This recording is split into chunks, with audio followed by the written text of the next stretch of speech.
पगरो में आबादकारन पानी खोट खिलाफ टे ॾींहं बि एहतजाज जारी रखियो।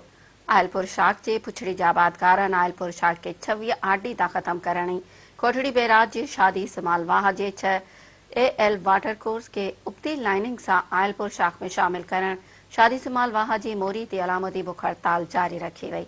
एहतजाज जी अॻवानी शहबाज अली खोसो, अली शेर खोसो, ताज मोहम्मद खोसो, मोहम्मद हाशिम खोसो करे रहिया हुआ। हुन मौक़े ते मीडिया सां ॻाल्हाईंदे आबादकार अॻवाननि चयो त आयलपुर शाख जो एरीगेशन ऑफिसर ज़ुल्फ़कार लाशानी पाणी मुंड जे बाअसर ज़मींदारनि खे विकिरो करे रहियो आहे, जंहिं करे पुछड़ी जे 100 एकड़ ज़मीन बंजर बणिजी वई आहे।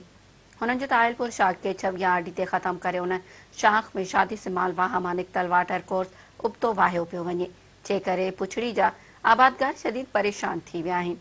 आबादकारनि मसवारनि खां मुतालबो कयो त 6 एएल वाटर कोर्स खे बंदि करे आयलपुर शाख खे हलायो वञे, ॿी सूरत में एहतजाज जारी रहंदो। बुख हड़ताली कैंप ते अॻूणे तालके नाज़िम पीर हामिद अली शाह राशदी, रईस हाजी कुर्बान खोसो, आबादकार एक्शन कमेटी अॻवान सैयद आबिद अली शाह राशदी पहुता, जिन आबादकारनि सां यकचेती जो इज़हार कयो।